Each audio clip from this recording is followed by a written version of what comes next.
eu tenho me posicionado publicamente com relação ao retorno das aulas presenciais na nossa cidade. Eu tenho me posicionado que esse retorno só deve acontecer após a vacinação de idosos, de trabalhadores da área de educação. Então, por isso, eu até pedi a palavra essa noite para trazer alguns dados aqui que a gente tem os números da pandemia crescendo, não só aqui em Barbacena, mas em todo o país, crescendo vertiginosamente. Aqui em Barbacena, só essa semana, nós tivemos quase 200 casos. Foram 191 casos registrados de domingo até hoje, quinta-feira, dia 11. Na semana passada, só para um comparativo, foram 74 casos em toda semana, de domingo a sábado. E só na última segunda-feira nós tivemos 74 casos. Então, a gente tem um aumento exponencial do número de casos.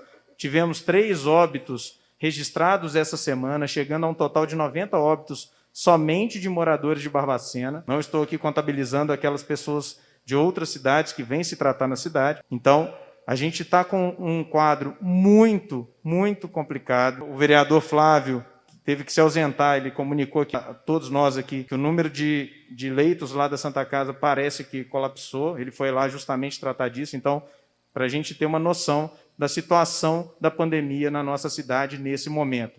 Então, é muito sério. Amanhã nós teremos audiência pública, é importante que a gente discuta, sim, mas eu recomendo muita prudência àquelas pessoas que são responsáveis pelas tomadas de decisão. E aí eu chamo a atenção para um fato que me foi relatado até por algumas professoras essa semana, e eu também fiquei um pouco curioso com relação ao decreto 8.854, ele foi publicado inicialmente no dia 5, depois ele foi alterado no dia 8, que estabelece o comitê para o retorno das atividades seguras, né, o retorno das atividades presenciais, de modo seguro, gradual, enfim. Nós temos aqui representantes da sociedade, e me chamou a atenção, no primeiro decreto, principalmente, do dia 5, a falta de qualquer entidade ligada à classe dos trabalhadores em educação. Não tinha sindicato da prefeitura, não tinha sindicato do Estado, não tinha sindicato dos professores, enfim, não tinha representante das classes trabalhadoras, sejam professores, auxiliares, técnicos, enfim. Depois, no dia 8, ficou menos pior, porque incluiu o Sindicato de Servidores Municipais. Mas, ainda assim, quando a gente fala em retorno da educação básica, nós estamos falando de rede pública municipal, rede pública estadual, rede pública federal e a rede privada também. Então, nós temos uma ampla gama de trabalhadores que são afetados por esse possível retorno às atividades presenciais e, mais uma vez, lamentavelmente, os trabalhadores não estão sendo ouvidos. Será que essa vai ser a tônica? Será que a gente, mais uma vez, não vai ser ouvido?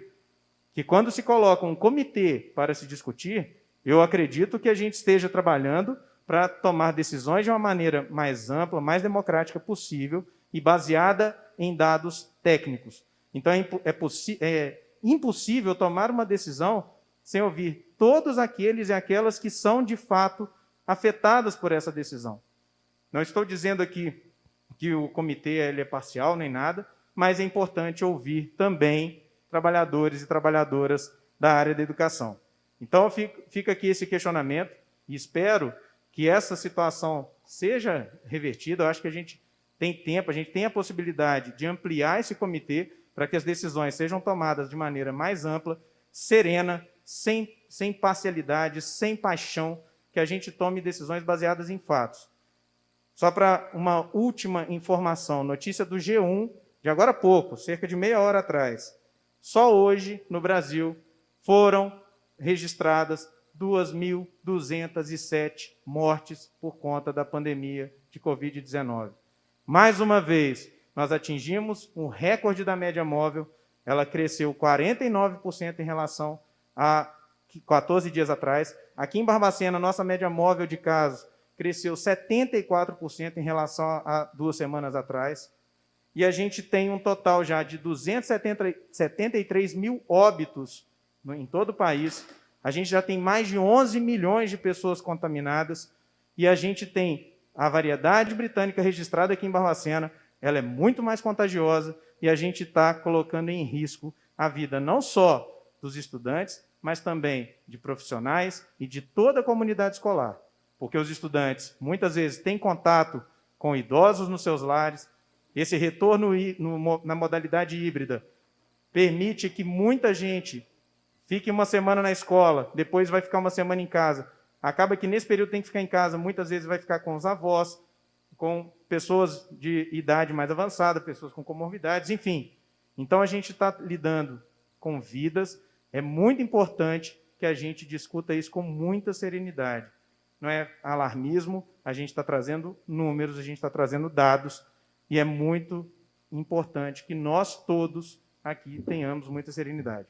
Não compete a essa casa aqui tomar essas decisões, mas compete a essa casa, todos nós aqui devemos alertar, devemos contribuir para essa discussão, e eu tenho certeza que a audiência pública de amanhã vai ser um momento para se discutir, e aí que se deixe claro também, a audiência ela não delibera nada, ela apenas dá subsídios para essa comissão, para esse comitê, melhor dizendo, mas é importante que esse comitê tenha mais representatividade, e eu espero que ele tenha maior representatividade, que esse decreto possa ser corrigido, talvez, e aí sim a gente possa discutir as coisas de maneira mais ampla. Mas, repito, a situação é muito grave e eu espero que as autoridades competentes tenham ciência disso. E, por fim, para aproveitar esse tempo que resta, fico muito feliz que Barbacena agora, né, nessa casa, a gente tenha aprovado em primeira votação essa adesão ao consórcio da Frente Nacional de Prefeitos.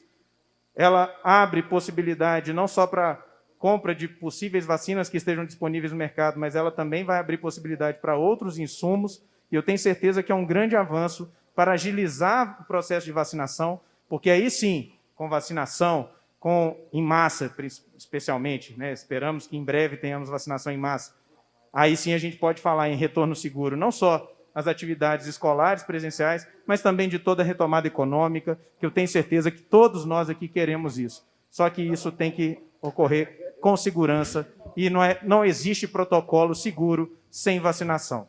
Muito obrigado, senhor presidente, muito obrigado a todos.